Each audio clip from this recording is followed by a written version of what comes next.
जोहार दोस्तों, मैं उरांव सर आप लोगों को स्वागत करता हूँ आज का झारखंड जीके के क्लास में। आज का क्वेश्चन बहुत ही महत्वपूर्ण है जो आपके एग्जाम में 100% देखने को मिलेगा। तो समय को ना गंवाते हुए चलिए पहला क्वेश्चन शुरू करते हैं।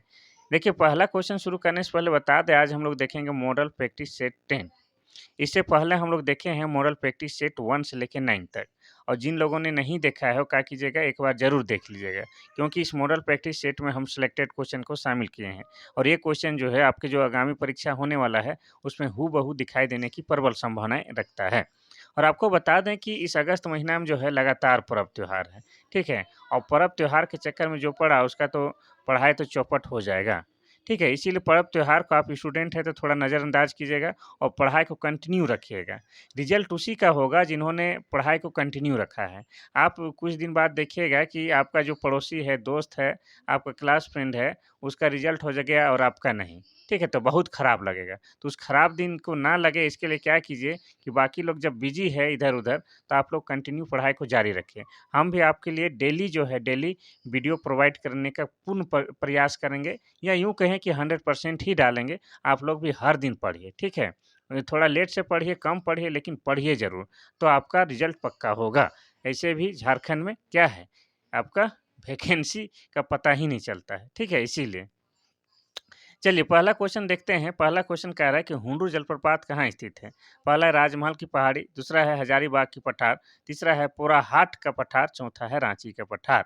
इसका सही आंसर हो जाएगा ऑप्शन नंबर डी, रांची का पठार। अब हम लोग पहले हुंडू जलप्रपात की बात करेंगे, फिर रांची पठार का भी बात कर लेंगे, ठीक है? तो हुंडू जलप्रपात जो है झारखंड की क्या है, दूसरी बड़ी जलप्रपात है। और सबसे बड़ी जलप्रपात का तो नाम क्या है, लोध जलप्रपात, वो आपको पता है। और दूसरा सबसे बड़ा जलप्रपात हो जाएगा आपका हुंडू जलप्रपात। अब हुंडू जलप्रपात की बात करें तो ये जो है आपका क्या है, रांची जिला के अंतर्गत आता है। कौन जिला? रांची जिला के अंतर्गत आता है। और रांची जिला 1899 ईस्वी में बना है। अब बात करेंगे कि ये जो हुंडू जलप्रपात है किस नदी पर है। ये हुंडू जलप्रपात आपका स्वर्णरेखा नदी पर है, स्वर्णरेखा नदी पर। अब इस स्वर्णरेखा नदी की बात करेंगे हम लोग तो स्वर्णरेखा नदी का जो है उद्गम स्थल रांची का नगरी गांव है। कहाँ? रांची का नगरी गांव है। और ये जिस जगह से निकलता है उस जगह को क्या कहते हैं? रानी चुआ कहते हैं। चुआ मतलब क्या होता है? एक कुआं का ही छोटा रूप रानी चुआ होता है। और इस हुंडू जलप्रपात की बात किया जाए तो क्या है, यहाँ पर आपका बिजली उत्पादन के लिए भी कुछ संयंत्र लगे हुए हैं, ये आपको याद रखना चाहिए, ठीक है? तो ये हो गया ऑप्शन नंबर डी, रांची का पठार। आगे बढ़ें कि और थोड़ा-सा बता दें। हाँ, राजमहल पहाड़ी के बारे में थोड़ा-सा बताते हैं। राजमहल की पहाड़ी की बात किया जाए तो ये जो है आपका साहेबगंज जिला के अंतर्गत आता है। किस जिला के अंतर्गत? साहेबगंज जिला के अंतर्गत आता है। और साहेबगंज जिला बना है 1983 ईस्वी में, ठीक है? और साहेबगंज झारखंड का एकमात्र ऐसा जिला है जहाँ से होकर आपका क्या है, गंगा नदी बहता है। यानी कि सिर्फ़ और सिर्फ़ साहेबगंज जिला में झारखंड में गंगा नदी बहता है। अब फिर इस राजमहल पहाड़ी की बात करेंगे तो इस राजमहल पहाड़ी में जो है आपका कैसी मिट्टी पाई जाती है? काली मिट्टी पाई जाती है। और काली मिट्टी किसके लिए सबसे ज़्यादा बेहतर है? तो कपास का खेती के लिए क्या है? सबसे बेहतरीन है, ये आपको याद रखना है। साथ ही आपको बता दें कि इस राजमहल की पहाड़ी को झारखंड के इतिहास में एक अन्य नाम से भी जाना जाता है। कौन-सा नाम? तो कांकजोल, ठीक है? कांकजोल का क्षेत्र कहेगा तो आप लोग समझ जाइएगा कि किसका बात हो रहा है? राजमहल की पहाड़ी की बात हो रहा है। तो पहला क्वेश्चन का सही आंसर तो हो जाएगा ऑप्शन नंबर डी, रांची का पठार। चलिए हम लोग देखते हैं क्वेश्चन नंबर 2। क्वेश्चन नंबर 2 आपका कहता है कि झारखंड का कौन-सा जिला उड़ीसा को स्पर्श करता है? पहला है चतरा जिला, दूसरा है हजारीबाग, तीसरा है गुमला, चौथा है सिमडेगा। इसका सही आंसर क्या होगा? तो इसका सही आंसर हो जाएगा ऑप्शन नंबर डी, सिमडेगा। वैसे आपको बता दें कि उड़ीसा जो है झारखंड का किस दिशा में है? झारखंड के दक्षिण दिशा में क्या है? उड़ीसा से आपका रिश्ता है। यानी कि झारखंड के दक्षिण दिशा में उड़ीसा क्या है, आपका झारखंड से सीमा साझा करता है। और उड़ीसा की बात की जाए तो उड़ीसा के साथ झारखंड के 4 जिला, कौन? झारखंड के 4 जिला है क्या है, सीमा साझा करते हैं। इनमें से कौन-कौन 4 जिला है बताते हैं। तो एक तो हो जाएगा आपका सिमडेगा है, और एक हो जाएगा आपका पूर्वी सिंहभूम। क्या हो जाएगा? दूसरा हो जाएगा पूर्वी सिंहभूम। और तीसरा हो जाएगा आपका क्या? तो तीसरा हो जाएगा आपका पश्चिमी सिंहभूम। थोड़ा-सा हैंडराइटिंग ठीक नहीं जा रहा है, मैनेज कीजिएगा। तीसरा हो जाएगा पश्चिमी सिंहभूम, और हो जाएगा आपका चौथा हो जाएगा आपका सरायकेला खरसावां। तो इस तरह से 4 जिला जो है आपका झारखंड के 4 जिला उड़ीसा के साथ सीमा साझा करते हैं। इनमें से जो ऑप्शन है ये हो जाएगा ऑप्शन नंबर डी सिमडेगा। अब सिमडेगा की बात की जाए तो सिमडेगा जो है आपका 2001 ईस्वी में क्या है जिला बना है, ठीक है? और सिमडेगा में ही आपका क्या लगता है, सिमडेगा में आपका गांधी मेला लगता है। और साथ ही आपको ये भी याद रखना है कि सिमडेगा में ही आपका क्या है रामरेखा धाम है। क्या है? रामरेखा धाम। ये सब भी आपको क्या करना है लिंक करके जोड़ के याद करना है। तो हो जाएगा ऑप्शन नंबर डी इसका सही। अब देखेंगे हम लोग क्वेश्चन नंबर 3। क्वेश्चन नंबर 3 कहता है कि जमशेदपुर किस नदी के तट पर स्थित है? पहला है स्वर्णरेखा और कांची, दूसरा है स्वर्णरेखा और जुमार, तीसरा है दामोदर और बराकर, चौथा है स्वर्णरेखा और खरकई। इसका सही आंसर हो जाएगा आपका ऑप्शन नंबर डी स्वर्णरेखा और खरकई। आपको पता है कि स्वर्णरेखा और खरकई नदी के संगम पर कौन शहर बसा हुआ है? तो जमशेदपुर शहर बसा हुआ है। और जमशेदपुर एक शहर है, जिला नहीं है। तो किस जिले पर है सर? तो ये हो जाएगा आपका पूर्वी सिंहभूम जिले पे आपका क्या है जमशेदपुर शहर बसा हुआ है। अब पूर्वी सिंहभूम जिला की बात की जाए तो यह बना है आपका 1990 ईस्वी में। अब जमशेदपुर शहर के बारे में और थोड़ा-सा आपको बता देते हैं, ठीक है? तो जमशेदपुर शहर में ही आपका 1907 ईस्वी में कब? 1907 ईस्वी में टिस्को कंपनी की स्थापना की गई थी। किसकी? टिस्को कंपनी की स्थापना की गई थी। किसके द्वारा? तो जमशेद नसरवान जी टाटा के द्वारा। इसीलिए उन्हीं के नाम पर इस शहर को आज क्या कहा जाता है? जमशेदपुर शहर कहा जाता है या टाटा नगर भी कहा जाता है। और ये क्या है आपका स्वर्णरेखा और खरकई नदी के संगम पर स्थित है। साथ ही आपको ये भी याद रखना है कि जमशेदपुर का पुराना नाम क्या है? तो जमशेदपुर का पुराना नाम क्या है? साकची। ये भी आपको याद रखना है। ठीक है? चलिए आगे बढ़ते हैं हम लोग क्वेश्चन नंबर 4 की ओर। क्वेश्चन नंबर 4 कहता है कि शीतकाल में झारखंड के किस भाग में तापमान सबसे कम होता है? पहला है नेतरहाट, दूसरा है संथाल परगना, तीसरा है राजमहल की पहाड़ी, चौथा इनमें से कोई नहीं। तो इसका सही आंसर हो जाएगा आपका ऑप्शन नंबर ए नेतरहाट। यानी आप कह सकते हैं झारखंड में सबसे अधिक ठंड कहाँ लगती है? तो हो जाएगा आपका नेतरहाट हो जाएगा। और झारखंड में सबसे अधिक वर्षा कहाँ होता है? तो उसका भी उत्तर हो जाएगा आपका नेतरहाट हो जाएगा। साथ ही आपको ये भी याद रखना है कि नेतरहाट को क्या कहा जाता है? पहाड़ों की मल्लिका कहा जाता है या पहाड़ों की रानी भी कहा जाता है, ठीक है? और ये नेतरहाट एक पर्यटक स्थल है। यहाँ पर लोग सनराइज और सनसेट यानी कि सूर्यास्त और सूर्योदय देखने जाते हैं। और नेतरहाट में आपका क्या है? नेतरहाट में आपका घाघरी जलप्रपात है। ये आपको याद रखना है। साथ ही नेतरहाट में ही आपका क्या है? मंगोलिया पॉइंट है। और आपको ये भी याद रखना है कि नेतरहाट किस जिला के अंतर्गत आता है? तो नेतरहाट जो है आपका लातेहार जिला के अंतर्गत आता है। और लातेहार जिला बना है 2001 ईस्वी में। तो ये हो जाएगा ऑप्शन नंबर ए नेतरहाट। आगे बढ़ते हैं क्वेश्चन नंबर 5 की ओर। क्वेश्चन नंबर 5 कहता है कि झारखंड के किस जिले में सबसे अधिक ग्रेफाइट रिजर्व पाया जाता है? पहला है गुमला, दूसरा है सिंहभूम, तीसरा है पलामू, चौथा है धनबाद। इसका सही आंसर हो जाएगा आपका ऑप्शन नंबर सी पलामू। ठीक है? तो झारखंड का सर्वाधिक ग्रेफाइट उत्पादक वाला या भंडारक वाला जिला कौन हो जाएगा? आपका पलामू हो जाएगा। चलिए आगे बढ़ते हैं हम लोग क्वेश्चन नंबर 6 की ओर। क्वेश्चन नंबर 6 कहता है कि उद्योग खान और भू विज्ञान विभाग के अनुसार भारत में लोहे के भंडार के संबंध में झारखंड का कौन सा स्थान है? पहला, दूसरा, तीसरा, चौथा। इसका सही आंसर क्या होगा? तो इसका सही आंसर हो जाएगा ऑप्शन नंबर ए पहला स्थान है। ठीक है? तो उद्योग खान और भू विज्ञान विभाग के अनुसार भारत में लोहे के भंडार के संबंध में झारखंड क्या है? पहला स्थान रखता है। ये आपको याद रखना है। ठीक है? झारखंड क्या है? आपका खनिज संपदाओं से भरा हुआ राज्य है। इसीलिए इसको हम लोग क्या बोलते हैं? छोटा नागपुर, हीरा नागपुर बोलते हैं। साथ ही झारखंड को क्या कहा जाता है? रूर प्रदेश भी कहा जाता है। क्या कहा जाता है? रूर प्रदेश। और रूर प्रदेश शब्द कहाँ से लिया गया है? तो आपको पता है कि जर्मनी में एक जगह है जहाँ पर बहुत ज़्यादा खनिज संसाधन पाया जाता है और उस जगह का नाम क्या है? रूर प्रदेश। उसी से नाम लिया गया है। झारखंड को भी क्या? रूर प्रदेश कहा जाता है। ये आपको याद रखना है। चलिए अब बढ़ते हैं क्वेश्चन नंबर 7 की ओर। क्वेश्चन नंबर 7 आपका कहता है कि पत्थर और बीड़ी उत्पादन के लिए मशहूर जिला कौन सा है? पहला है लोहरदगा, दूसरा है चतरा जिला, तीसरा है पाकुड़, चौथा है कोडरमा। इसका सही आंसर हो जाएगा ऑप्शन नंबर सी आपका पाकुड़। आपको बता दें कि पत्थर और बीड़ी के लिए प्रसिद्ध आपका पाकुड़ जिला है। लेकिन पाकुड़ जिला के बारे में और एक बात जो है महत्वपूर्ण है, जानना जरूरी है। पाकुड़ जो है आपका पाकुड़ में साक्षरता दर सबसे कम है। क्या है? पाकुड़ में साक्षरता दर क्या है? सबसे कम है। अगर पुरुष साक्षरता दर की बात किया जाए या महिला साक्षरता दर की बात किया जाए, दोनों मामलों में ही क्या है, पाकुड़ का साक्षरता दर सबसे कम है। ठीक है, ये आपको याद रखना है। और सबसे अधिक साक्षरता दर कहाँ है? तो सबसे अधिक साक्षरता दर आपका रांची जिला में है। अगर पुरुष की बात किया जाए या महिला की भी बात किया जाए, दोनों में क्या है, साक्षरता दर कहाँ का आगे है? रांची जिला का आगे है। चलिए अब बढ़ते हैं हम लोग क्वेश्चन नंबर 8 की ओर। क्वेश्चन नंबर 8 कहता है कि झारखंड में नकदी फसल के लिए प्रयुक्त जोते हुए क्षेत्र का कितना हिस्सा है? पहला है 15%, दूसरा है 20%, तीसरा है 10%, चौथा है 5%। इसका सही आंसर हो जाएगा आपका ऑप्शन नंबर डी, 5%। झारखंड के कुल कृषि योग्य भूमि पर लगभग 5% भाग में नकदी फसल का उत्पादन होता है, ये आपको याद रखना है। ठीक है, कितना? मात्र 5%।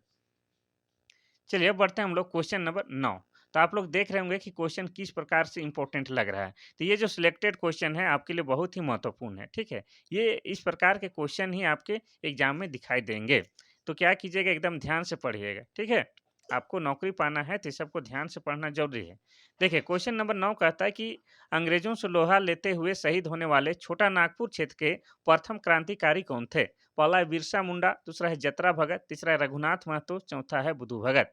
इसका सही आंसर हो जाएगा आपका ऑप्शन नंबर डी, क्या है? बुधू भगत। तो अंग्रेजों से लोहा लेते हुए शहीद होने वाले छोटा नागपुर क्षेत्र के प्रथम क्रांतिकारी बुधू भगत थे। ठीक है, और बुधू भगत के नेतृत्व में कौन सा आंदोलन हुआ था? कोल आंदोलन हुआ था, कोल विद्रोह। ठीक है, कोल विद्रोह हुआ था। और कोल विद्रोह के अगर ईस्वी पूछे कब हुआ था, तो हो जाएगा आपका 1831 से लेके 32 ईस्वी। अब आपको ये भी पूछता है कि बुधू भगत कहाँ के रहने वाले थे? तो बुधू भगत आपके रांची जिला के चान्हो प्रखंड के सीला गांव के रहने वाले थे। कहाँ? सीला गांव के रहने वाले थे।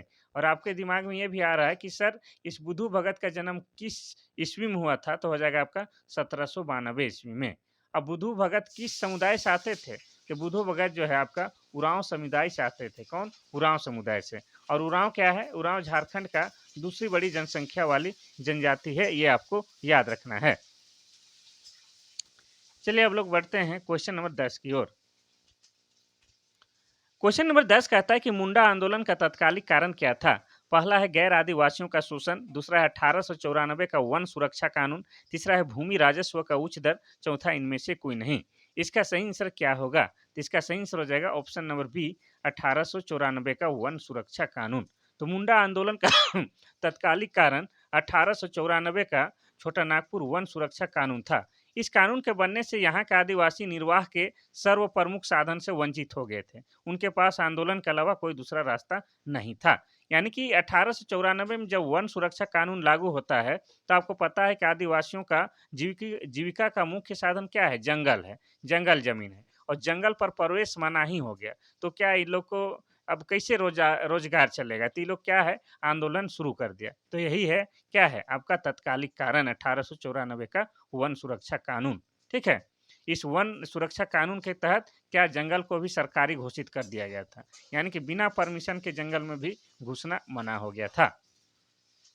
क्वेश्चन नंबर 11 कहता है कि पद्मश्री सम्मान से सम्मानित होने वाले प्रथम आदिवासी नेता कौन थे? पहला है जयपाल सिंह मुंडा, दूसरा है जुएल लकड़ा, तीसरा है ठेबले उरांव, चौथा है कार्तिक उरांव। इसका सही आंसर हो जाएगा आपका ऑप्शन नंबर बी, जुएल उरांव। ठीक है, जुएल उरांव ने जुएल लकड़ा। ठीक है, जुएल लकड़ा झारखंड के प्रथम आदिवासी नेता थे, जिन्हें भारत सरकार द्वारा 1963 ईस्वी में, कब? 1963 ईस्वी में पद्मश्री सम्मान से सम्मानित किया गया था। जुएल लकड़ा उरांव जनजाति से संबंधित थे और 1915 ईस्वी में, कब? 1915 ईस्वी में इन्होंने आपका छोटा नागपुर उन्नति समाज का गठन किया था। ये आपको याद रखना है, कब? 1915 ईस्वी में। तो जुएल लकड़ा को पद्मश्री सम्मान से सम्मानित होने वाले क्या है? ये प्रथम आदिवासी नेता हैं। Question number 12। क्वेश्चन नंबर 12 कहता है कि वासुकी नाथ धाम किस जिले में स्थित है? पहला है देवघर, दूसरा है दुमका, तीसरा है गोड्डा, चौथा है गिरिडीह। इसका सही आंसर हो जाएगा आपका option number B, Dumka. Basukinath Dham Dumka जिले में स्थित है। इसका निर्माण हरिजन जाति से संबंधित वासाकी ताती ने किया था। कौन? वासाकी ताती ने किया था। ये आपको याद रखना है। ताती या तांती भी लिखल रहता है। ठीक है, ताती ने कराया था। वासुकीनाथ धाम समुद्र मंथन के ऐतिहासिक घटना से संबंधित है। ये भी आपको याद रखना है। अब दुमका का बात आया है तो दुमका में आपका क्या लगता है? हिजला मेला लगता है, ठीक है। और हिजला मेला किस नदी के किनारे लगता है? तो मोर नदी के किनारे लगता है। अब इस मोर नदी का दूसरा नाम क्या है? इस मोर नदी का दूसरा नाम आपका क्या है? मयूराक्षी नदी है। और ये मयूराक्षी नदी का अगर उद्गम स्थल की बात की जाए, इस नदी का उद्गम स्थल क्या है? इस नदी का उद्गम स्थल है आपका त्रिकुट की पहाड़ी। क्या है? त्रिकुट की पहाड़ी है, ठीक है। और त्रिकुट की पहाड़ी कहाँ से है, कहाँ पर है? तो त्रिकुट की पहाड़ी आपका कहाँ है? देवघर जिला में। कहाँ है? देवघर जिला में। और देवघर जिला कब बना है? 1983 ईस्वी में। और आपको बता दें देवघर में ही आपका क्या है? तो बाबा बैद्यनाथ धाम है। क्या है? बाबा बैद्यनाथ धाम है। और यहाँ पर क्या है? भगवान शिव का मंदिर है। और यहाँ पर क्या है आपका? सावन के महीने में आपका पूरे 1 महीने के लिए श्रावणी मेला लगता है, ये आपको याद रखना है। चलिए बढ़ते हैं क्वेश्चन नंबर 13। क्वेश्चन नंबर 13 कहता है कि निम्न में से किस स्थान को हनुमान जी की जन्म स्थली माना जाता है? पहला है इटखोरी, दूसरा है अंजन धाम, तीसरा है टांगीनाथ, चौथा है हप्पामुनि। इसका सही आंसर हो जाएगा आपका ऑप्शन नंबर बी, अंजन धाम, ठीक है। तो गुमला जिले में स्थित अंजन धाम को हनुमान जी की जन्म स्थली माना जाता है। यहाँ अंजन धाम मंदिर अवस्थित है। इस मंदिर के दक्षिण भाग में खरवा नदी बहती है, ये आपको याद रखना है।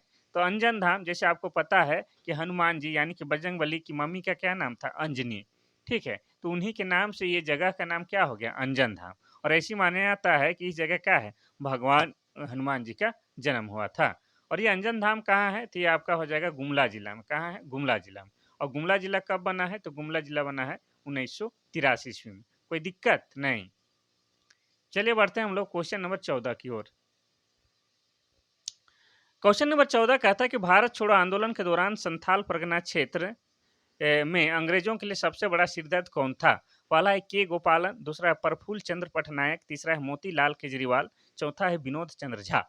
इसका सही आंसर क्या होगा? तो इसका हो जाएगा आपका सही answer option number B, Prafulla Chandra Patnaik. तो भारत छोड़ो आंदोलन के दौरान संथाल परगना क्षेत्र में अंग्रेजी हुकूमत के लिए सबसे बड़ा सिरदर्द प्रफुल्ल चंद्र पटनायक थे। प्रफुल्ल चंद्र पटनायक पहाड़िया लोगों के बीच आंदोलन का निर्देशन कर रहे थे।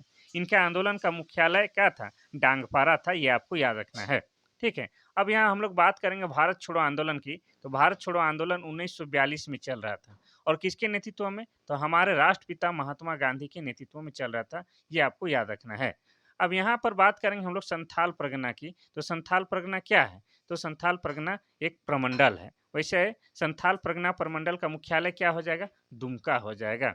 वैसे पूरे झारखंड की बात की जाए तो झारखंड में 5 प्रमंडल पाए जाते हैं। कितने? 5 प्रमंडल पाए जाते हैं। इन पांचों प्रमंडल के नाम और मुख्यालय बताते हैं। तो पहला हो जाएगा उत्तरी छोटा नागपुर, जिसका मुख्यालय क्या हो जाएगा? हजारीबाग हो जाएगा। क्या हो जाएगा? हजारीबाग।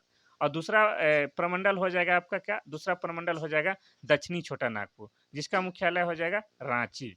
और तीसरा प्रमंडल हो जाएगा आपका क्या? पलामू। और पलामू का मुख्यालय क्या हो जाएगा? मेदिनी नगर, ठीक है, मेदिनी नगर। चौथा प्रमंडल क्या हो जाएगा आपका? संथाल परगना। और संथाल परगना का मुख्यालय क्या हो जाएगा? दुमका हो जाएगा। पांचवा प्रमंडल आपका क्या हो जाएगा? तो पांचवा प्रमंडल हो जाएगा आपका कोल्हान। और कोल्हान का मुख्यालय क्या हो जाएगा? चाईबासा। कोई दिक्कत नहीं, बिल्कुल आसान है। हाँ आसान है सर, डेली रटा रहे हैं हम आपके भेजे में क्वेश्चन का आंसर नहीं घुसाएंगे, बल्कि कहाँ घुसाएंगे? आपके नस में, ताकि जब जब आपका सांस चले सवाल का जवाब भी याद रहेगा, ठीक है। देखिए क्वेश्चन नंबर 15 कहता है कि 1924 ईस्वी में कहाँ के लोगों ने विष्णु माहुरी के नेतृत्व में हाट कर न देने के लिए आंदोलन चलाया था? पहला है मानभूम, दूसरा है सिंहभूम, और तीसरा है वीरभूम, चौथा है ढालभूम। इसका सही आंसर क्या होगा? तो इसका सही आंसर हो जाएगा आपका ऑप्शन नंबर बी, सिंहभूम। तो देखिए 1924 ईस्वी में सिंहभूम के आदिवासियों ने विष्णु माहुरी के नेतृत्व में हाट करना देने के लिए आंदोलन चलाया था, ये आपको याद रखना है, ठीक है। हाट मतलब होता है बाजार। तो बाजार में जो जाने के बाद ये सामान बेचने उचने में भी कर लगता है, वो कर नहीं देने के लिए आंदोलन चलाया था। सिंहभूम की बात की जाए तो सिंहभूम जो है वर्तमान समय में दो भागों में बढ़ चुका है। एक तो आपका पूर्वी सिंहभूम और एक हो गया आपका पश्चिमी सिंहभूम। और ये दोनों जिला बना है झारखंड का। और ये दोनों कब बना है? 1990 ईस्वी में जिला बना है, ये आपको याद रखना है। अगर यहाँ पर जैसे मानभूम लिखा है तो मानभूम जो है आपका धनबाद एरिया को ही पहले बोला जाता था, क्या? मानभूम। चलिए बढ़ते हैं हम लोग क्वेश्चन नंबर 16 की ओर। क्वेश्चन नंबर 16 कहता है कि गलत सुमेलित को पहचाने। यहाँ के आप तीन जो है आपका राइटर और उनके रचना को दिया गया है और तीनों जो है सही है। एक गलत है, उसको पहचानना है। पहला है जितिया कहानी, कौन लिखा है? धनी राम बख्शी। दूसरा श्री गणेश चौथ कहानी, कौन लिख रहा है? डब्ल्यू सी राय। तीसरा छोटा नागपुर ताल मंजरी, कौन लिखा है? विनंद कवि। चौथा जगरामी नारायण, कौन लिखा है? जगराम। यहाँ पर कौन गलत है? तीन गो तो सही है, लेकिन जो गलत है उसको पहचानना है। तो इसका सही आंसर हो जाएगा आपका क्या? Option number B. Shri Ganesh Chauth कहानी को डब्ल्यू सी राय ने नहीं लिखा है। तो फिर किसने लिखा है? तो इसको लिखने वाला व्यक्ति का नाम क्या है? धनी राम बख्शी है। क्या है? धनी राम बख्शी ने लिखा है। कौन सा? श्री गणेश चौथ कहानी। इतना आपको याद रखना है। धनी राम बख्शी के द्वारा लिखा गया है श्री गणेश चौथ कहानी, और बाकी सब के सब सही सुमेलित है। तो चलिए अब देखते हैं क्वेश्चन नंबर 17 की ओर। क्वेश्चन नंबर 17 कहता है कि चंचला कुमारी के संबंध किस खेल से है? पहला है योग, दूसरा है कुश्ती, तीसरा है बॉक्सिंग, चौथा है तीरंदाजी। इसका सही आंसर क्या होगा? इसका सही आंसर हो जाएगा ऑप्शन नंबर बी, कुश्ती। ठीक है, चंचला कुमारी का संबंध कुश्ती से है। ये सब जूनियर विश्व कुश्ती चैंपियनशिप में भाग लेने वाली झारखंड की पहली खिलाड़ी है, ये आपको याद रखना है। ठीक है, तो चंचला कुमारी के संबंध कुश्ती से है। यहाँ पर तीरंदाजी दिया हुआ है, तो इसके बारे में थोड़ा सा बताते हैं। झारखंड की मशहूर तीरंदाजी का नाम क्या है? दीपिका कुमारी। दीपिका दीपिका कुमारी, ठीक है, जो कि रांची की रातू की रहने वाली है, और उसको 2016 में क्या है? पद्मश्री पुरस्कार से सम्मानित किया गया है। चलिए अब हम लोग देखते हैं क्वेश्चन नंबर 18। क्वेश्चन नंबर 18 कहता है कि सतनाम सिंह और आरिफ इमाम किस खेल के प्रशिक्षक हैं? पहला है हॉकी, दूसरा है क्रिकेट, तीसरा है फुटबॉल, चौथा है एथलेटिक्स। इसका सही आंसर क्या होगा? तो बता दें, इसका सही आंसर हो जाना चाहिए क्या? ऑप्शन नंबर डी, आपका एथलेटिक्स। सही है ना? हाँ, सही है, बिल्कुल सही है। इसका हो जाएगा ऑप्शन नंबर डी, एथलेटिक्स से संबंधित है। और ये क्या है? ये आपका प्रशिक्षक है, यानी कि ट्रेनिंग देने वाला व्यक्ति है, ये आपको याद रखना है। तो सतनाम सिंह और आरिफ इमाम एथलेटिक्स खेल के प्रशिक्षक हैं, ये आपको याद रखना है। चलिए देखते हैं क्वेश्चन नंबर 19। क्वेश्चन नंबर 19 कहता है कि झारखंड के पुरुषों की सबसे सामान्य पोशाक को क्या कहा जाता है, जो कपड़े का एक ही टुकड़ा होता है? पहला है लुंगी, दूसरा है धोती, तीसरा है अचकन, चौथा है भगवा। इसका सही आंसर क्या होगा? तो इसका सही आंसर हो जाएगा ऑप्शन नंबर डी, भगवा कहते हैं। भगवा आप लोग देखे होंगे, जिसको हम लोग अपना बोलचाल भाषा में क्या कहते हैं? लंगोट भी बोलते हैं। जो एक ही कपड़ा का टुकड़ा होता है, छोटा सा होता है। ठीक है, तो झारखंड के पुरुषों की सबसे सामान्य पोशाक, जो प्रायः कपड़े का एक टुकड़ा होता है, उसको भगवा कहते हैं, ये आपको याद रखना है। ठीक है, चलिए। आजकल तो कोई पहनता भी नहीं होगा, तो आप लोग देखे नहीं होंगे, लेकिन आप लोग लंगोट सुने होंगे, तो वही लंगोट था क्या? भगवा। क्वेश्चन नंबर 20 कहता है कि निम्नलिखित पारंपरिक नृत्य रूपों में से में झारखंड का नृत्य कौन सा है? पहला है शास्त्रीय, दूसरा है घुमरा, तीसरा है पुलिकली, चौथा है पाइका नृत्य। इसका सही आंसर हो जाएगा आपका ऑप्शन नंबर डी, पाइका नृत्य। पाइका नृत्य एक पारंपरिक लोक नृत्य है। इसमें पुरुष सैनिक वेशभूषा धारण करके नृत्य करते हैं, और ये क्या है? पुरुष प्रधान नृत्य है, ये आपको याद रखना है। और इस पाइका नृत्य को ही क्या कहा जाता है? मार्शल नृत्य। क्या कहा जाता है? मार्शल नृत्य भी कहा जाता है। इसमें महिलाएं भाग नहीं लेती हैं। इसमें म्यूजिक या धुन के आधार पर सिर्फ नृत्य किया जाता है, ये आपको याद रखना है। क्वेश्चन नंबर देखते हैं 21। क्वेश्चन नंबर 21 कहता है कि मुंडाओं की पुरखा कहानी एक मौखिक परंपरा का हिस्सा है। इस परंपरा को क्या कहते हैं? पहला है नाग वंशावली, दूसरा है सहिया गीत, तीसरा है सोसो बोंगा, चौथा है होर संवाद। इसका सही आंसर क्या होगा? तो इसका सही आंसर हो जाएगा ऑप्शन नंबर आपका सी, सोसो बोंगा हो जाएगा। क्या हो जाएगा? सोसो बोंगा हो जाएगा।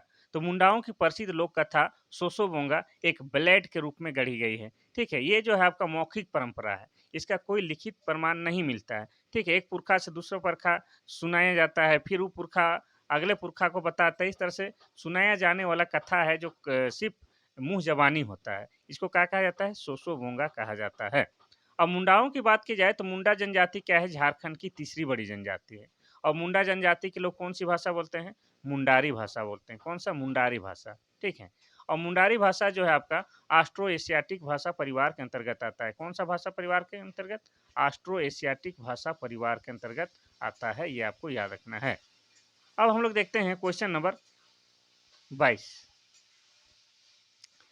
क्वेश्चन नंबर 22 कहता है कि झारखंड की जनजातीय समाज के बारे में कौन सा कथन गलत है? पहला है समाज की पितृसत्तात्मक संरचना, दूसरा है प्रायः एकल परिवार की प्रधानता और तीसरी है बाल विवाह की स्वीकृति, चौथा है लैंगिक विभेद वर्जित। कौन सा कथन गलत है ये पहचानना है। यहाँ तो बहुत सारा हमको गलत लग रहा है, लेकिन ध्यान से देखते हैं तो क्या गलत होगा इसमें। ऑप्शन नंबर आपका हो जाना चाहिए सी। सी ये वाला गलत है। ठीक है, बाल विवाह की स्वीकृति। तो झारखंड की जनजातियां समाज पितृ सत्तात्मक संरचना पर आधारित है, बिल्कुल सही बात है। यह महिला पुरुष के मध्य समानता पर बल देकर लैंगिक विभेद वर्जित किया जाता है, ये भी ठीक है। यहाँ की जनजातियों में बाल विवाह का प्रचलन नहीं होता है, जबकि यहाँ पर दिया है स्वीकृत, तो ये हो जाएगा गलत। ठीक है, आदिवासियों में जनजातियों में बाल विवाह नहीं होता है। और आपको बता दें आपके जानकारी के लिए कि झारखंड क्या है, आदिवासी बहुल राज्य है। और झारखंड में 2011 की जनगणना का कोडिंग क्या, 2011 की जनगणना का कोडिंग 32 जनजाति पाई जाती है, उसी में से 8 क्या है, आदिम जनजाति है। ठीक है, जिसमें सबसे अधिक जनसंख्या किस जनजाति की है, तो हो जाएगा आपका संथाल जनजाति की। दूसरे स्थान पर आपका कौन है, तो दूसरे स्थान पर उरांव है। तीसरे स्थान पर कौन है, तो तीसरे पे मुंडा है। और चौथा कौन है, चौथा हो है। ये आपको याद रखना है। ठीक है,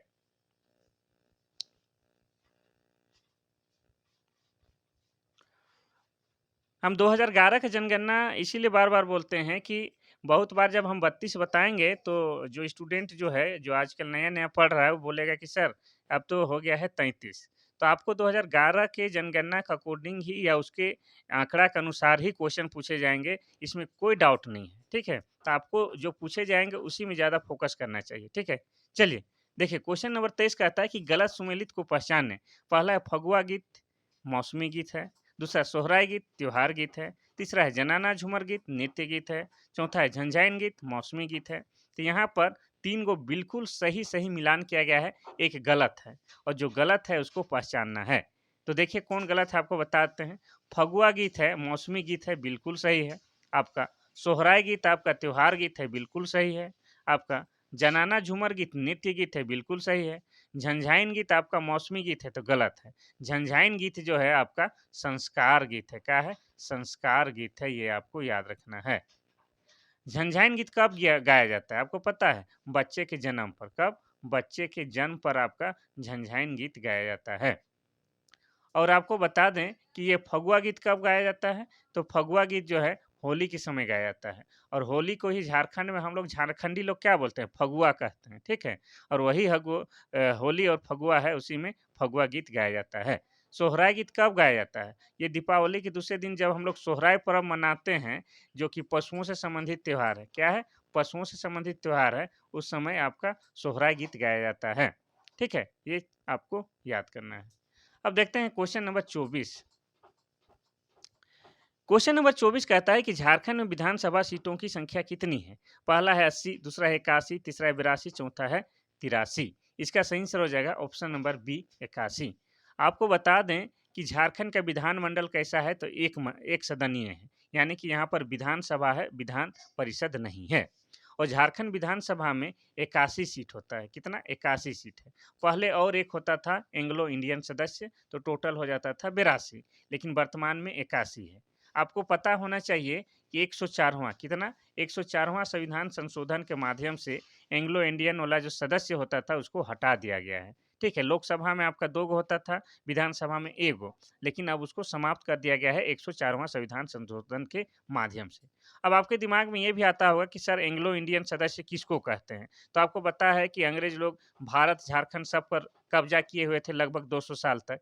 तो जो अंग्रेज जो होता था, वो भारतीय नारी से जब शादी करता था, तो उनके बच्चे जो होते थे, उनको क्या कहा जाता था? एंग्लो इंडियन सदस्य। तो उन्हीं के लिए विधानसभा में 1 सीट होता था और लोकसभा में 2 सीट होता था, जिसको 104वां संविधान संशोधन के माध्यम से हटा दिया गया है, ये आपको याद रखना है। तो वर्तमान समय में झारखंड विधानसभा में 81 सीट है और इस 81 सीट का भी बँटवारा किस प्रकार है, तो बताते हैं। आपका हो जाएगा एसटी के लिए कितना है? एसटी के लिए 28 सीट है। एससी के लिए कितना है? एससी के लिए 9 सीट है और जनरल या सामान्य वर्ग के लिए कितना है? 44 है। इस सब को जोड़िएगा तो कितना हो जाएगा? 81 हो जाएगा।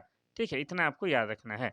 साथ ही आपको ये याद रखना है कि वर्तमान समय में विधानसभा का अध्यक्ष कौन है? तो हो जाएगा आपका रविंद्रनाथ महतो। कौन? रविंद्रनाथ महतो हैं, जो कि आपका क्या है, नाला विधानसभा क्षेत्र से आते हैं। और ये क्या है, जेएमएम यानी कि झारखंड मुक्ति मोर्चा के क्या है, एमएलए हैं या विधायक हैं। आपके दिमाग में ये भी आता होगा कि नाला विधानसभा क्षेत्र किस जिला के अंतर्गत पड़ता है सर, तो आपको बताते हैं ये जामताड़ा जिला के अंतर्गत पड़ता है। और जामताड़ा जिला बना है 2001 ईस्वी में। और जामताड़ा को क्या कहा जाता है, सांपों का शहर भी कहा जाता है। और ये जो जामताड़ा है आपका झारखंड ही नहीं, भारत ही नहीं, विश्व लेवल तक क्या है, साइबर क्राइम के लिए प्रसिद्ध हो गया है। प्रसिद्ध हो गया है, लेकिन भी खुश होने की बात नहीं है, ये गलत काम ये लोग करते हैं, ठीक है। तो ये हो गया जामताड़ा की बात। अब आगे बढ़े कि और कुछ बताएं, थोड़ा सा बता देते हैं, पढ़ने आए हैं, आराम से पढ़िए। तो अगर आपसे पूछे कि झारखंड से कितने सांसद चुन के दिल्ली जाते हैं, तो आंसर हो जाएगा 20। सर 20 कैसे होगा, तो लोकसभा के लिए कितना, लोकसभा के लिए जाता है आपका 14, 14 सदस्य चुन के। और राज्यसभा के लिए आपका जाता है कितना, 6। अगर अलग अलग नाम करके पूछे कि लोकसभा के लिए कितने सांसद हैं झारखंड से, तो 14 बोलिएगा। राज्यसभा के लिए कितने हैं बोलेगा तो 6 बोलिएगा। लेकिन अगर सामूहिक रूप से बोल दे कि संसद कितने हैं, तो 20 मार दीजिएगा। समझे, कोई दिक्कत नहीं। आगे बढ़ते हैं क्वेश्चन नंबर 25 की ओर। क्वेश्चन नंबर 25 कहता है कि झारखंड विधानसभा के वर्तमान स्पीकर कौन है। ये क्वेश्चन भी आ गया। पहला है दिनेश उरांव, दूसरा है महुआ मांझी, तीसरा है इरफान अंसारी, चौथा है रविंद्रनाथ महतो। इसका सही आंसर हो जाएगा option number D, Rabindranath Mahato. Rabindranath Mahato क्या है, झारखंड के विधानसभा के वर्तमान स्पीकर या अध्यक्ष हैं। और ये जो है आपका जेएमएम के विधायक हैं। क्या है, जेएमएम यानी कि झारखंड मुक्ति मुक्ति मोर्चा के विधायक हैं। और ये नाला विधानसभा क्षेत्र से आते हैं। और ये नाला विधानसभा जो है आपका जामताड़ा जिला के अंतर्गत आता है, ये आपको हम बता चुके हैं। अब बाकी ऑप्शन की भी जिक्र कर लेते हैं। तो महुआ मांझी की बात की जाए तो महुआ मांझी क्या है, जेएमएम यानी कि झारखंड मुक्ति मोर्चा से क्या है, राज्यसभा के सदस्य हैं। क्या है, राज्यसभा के सदस्य हैं। और ये एक राजनीतिज्ञ होने के साथ साथ क्या है, एक बहुत अच्छी राइटर भी है। और इन्होंने मारंग घोड़ा नीलकंठ हुआ पुस्तक लिखा है, जो कि झारखंड में बहुत ही प्रसिद्ध है। और उस किताब से संबंधित क्वेश्चन आपके बार बार पूछे जाते हैं। क्या, मारंग घोड़ा नीलकंठ हुआ किसका लिखा हुआ है, महुआ मांझी जी का लिखा हुआ है। अब यहाँ पर और एक जो विकल्प है उसको देख लेते हैं, इरफान अंसारी। इरफान अंसारी क्या है, वर्तमान समय में झारखंड के स्वास्थ्य मंत्री हैं। क्या है, झारखंड के स्वास्थ्य मंत्री हैं। और इरफान अंसारी किस पार्टी से आते हैं, इरफान अंसारी आपके कांग्रेस पार्टी से आते हैं। और कांग्रेस पार्टी का चुनाव चिन्ह क्या है, पंजा छाप, ठीक है, पंजा छाप। और इरफान अंसारी आपके दिमाग में आ रहा है सर ये किस विधानसभा क्षेत्र से आते हैं, तो ये आपका जामताड़ा विधानसभा क्षेत्र से आते हैं। कौन सा, जामताड़ा विधानसभा क्षेत्र से आते हैं। और जामताड़ा जिसका निर्माण 2001 ईस्वी में हुआ है। चलिए आगे बढ़ते हैं क्वेश्चन नंबर 26 की ओर। क्वेश्चन नंबर 26 कहता है कि झारखंड सरकार ने बालिकाओं का ड्रॉप आउट कम करने के लिए कौन सी योजना शुरू की है। पहला है कल्याण मंत्री लक्ष्मी योजना, दूसरा है मुख्यमंत्री विद्या लक्ष्मी योजना, तीसरा है लाडली बिटली योजना, बिटिया योजना, चौथा इनमें से कोई नहीं। तो इसका सही आंसर हो जाएगा आपका क्या, हो जाएगा आपका, ये हो जाना चाहिए ऑप्शन नंबर बी, ये वाला, मुख्यमंत्री विद्या लक्ष्मी योजना। तो देखिए झारखंड सरकार ने बालिकाओं को ड्रॉप आउट रोकने के लिए मुख्यमंत्री विद्या लक्ष्मी योजना प्रारंभ की है। ड्रॉप आउट मतलब आप समझ रहे होंगे कि स्कूल बीच में छोड़ देती है। देखिए पहली बात यह है कि आज भी लड़का लड़की में भेदभाव होता है। और अगर किसी घर में एक लड़का है एक लड़की है, तो माता पिता जो गार्जियन होता है लड़का को पढ़ाने की जोर में रहता है और लड़की को या तो पढ़ाएगा या तो अच्छे स्कूल में नहीं पढ़ाएगा या तो बीच में ही स्कूल छुड़वा देता है। तो इसी को कहा जाता है ड्रॉप आउट। तो इस ड्रॉप आउट को जो है रोकने के लिए क्या है आपका, झारखंड सरकार द्वारा मुख्यमंत्री विद्या लक्ष्मी योजना चलाया जा रहा है। ये आपको याद रखना है, ठीक है। कोई दिक्कत, बिल्कुल दिक्कत नहीं। आगे बढ़ते हैं, ठीक है।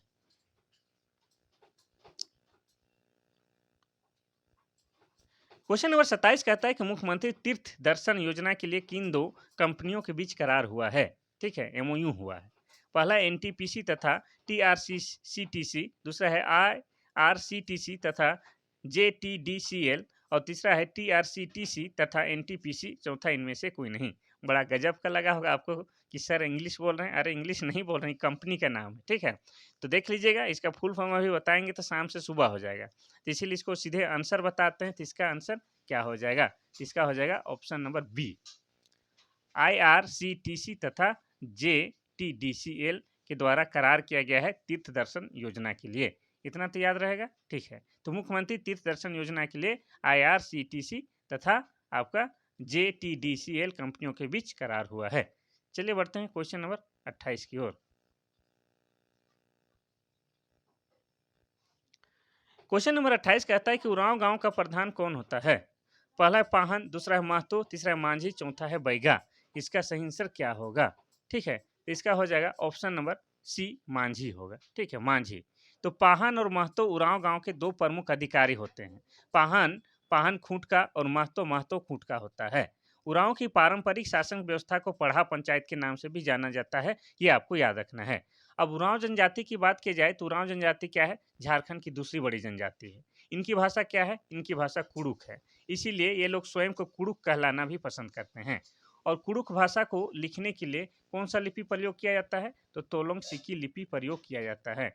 और ये जो कुड़ुक भाषा है किस भाषा परिवार के अंतर्गत आता है? तो ये आपका द्रविड़ भाषा परिवार के अंतर्गत आता है, ये आपको याद रखना है।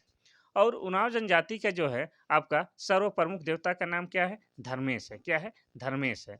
और इनका जो है सबसे बड़ा त्योहार कौन सा है? तो इनका सबसे बड़ा त्योहार सरहुल है। और सरहुल में ये किसकी पूजा करते हैं? तो ये साल वृक्ष की पूजा की जाती है, करते हैं। और साल वृक्ष क्या है? झारखंड की राजकीय वृक्ष है। क्या है? झारखंड की राजकीय वृक्ष है। ये सब आपको जानना है। ठीक है, ये उरांव जनजाति के बारे में है। ठीक है, अगर आपसे पूछेगा कि झारखंड में वर्तमान समय में किस जनजाति का सबसे अधिक विकास हुआ है, तो भी हो जाएगा आपका क्या? उरांव जनजाति। चलिए आगे बढ़ते हैं क्वेश्चन नंबर 29 की ओर। और I think this is last question. देखते हैं लास्ट है कि और एक बचल है। क्वेश्चन नंबर 29 कहता है कि चेरो जनजाति के विवाह के संबंध में कौन सा कथन सत्य है? पहला, इनमें विवाह की दो विधियां प्रचलित है, ढोला तथा चढ़ा। वधु मूल्य को इनमें दस्तूरी या झांपी कहा जाता है।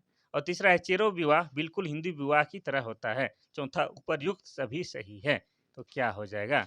इसका हो जाएगा ऑप्शन नंबर डी, उपर्युक्त सभी सही है। चेरो जनजाति का धार्मिक अनुष्ठान हिंदुओं के समान होता है। ठीक है, कोई दिक्कत नहीं।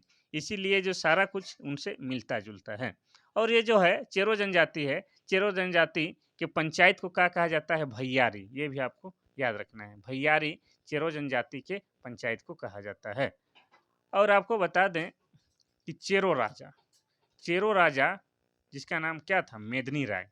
और उन्हीं के नाम पर डाल्टनगंज का नाम क्या रखा गया है? मेदनी नगर। यानी कि डाल्टनगंज का ही नया नाम क्या है? मेदनी नगर है। ये आपको याद रखना है। और मेदनी नगर मेदनी राय के नाम पर रखा गया है। और मेदनी राय कौन थे? तो चेरो राजा थे। ये आपको याद रखना है। तो आपके इस क्लास को लाने के लिए काफ़ी शिद्दत के साथ मेहनत किए हैं, 4 से 5 घंटा दिए हैं ताकि आपका जीवन सफल हो पाए। तो आप लोग भी क्या कीजिए, क्लास को लाइक कीजिए, सब्सक्राइब कीजिए अगर आप नए हैं तो। साथ ही क्या कीजिए कि इस क्लास को अपने छोटे भाई बहन, बड़े भाई बहन और मित्र में क्या कीजिए, सर्कुलेट कीजिए, भेज दीजिए। ठीक है, और आपको किसी प्रकार का कुछ भी सुझाव देना है, सलाह मशवरा या एग्जाम से संबंधित कुछ भी बात करना है, तो हमारा जो व्हाट्सअप नंबर है 93 34 40 05 26, यहाँ पर मैसेज या व्हाट्सएप के माध्यम से आप बातचीत कर सकते हैं। ठीक है, तो पढ़ाई को कंटिन्यू जारी रखिए। आपको अचानक से कोई एक आध वैकेंसी आएगा और चला जाएगा, इसीलिए पढ़ाई में कोई कोताही ना कीजिए। क्या है कि झारखंड में मौका बहुत कम मिलता है, 1-2 बार ही मौका मिलेगा, फिर चला जाएगा। उसके बाद आपको एक्सपायर भी कर देगा, यानी कि एज को ख़त्म कर देगा, फिर तब तक वैकेंसी आता ही नहीं है। इसीलिए अभी अगस्त के महीने में बहुत सारा त्यौहार है आपका। 15 अगस्त है, रक्षाबंधन था कल परसों, अब 15 अगस्त है, फिर क्या-क्या है, बहुत सारा त्यौहार है। ठीक है? चलिए, तो आज के लिए बस इतना सही। कल फिर मिलते हैं नया फ्रेश क्लास के साथ, साथ ही आपके एग्ज़ाम की दृष्टिकोण से अच्छा रहे वैसे क्लास के साथ। चलिए, थैंक यू, धन्यवाद।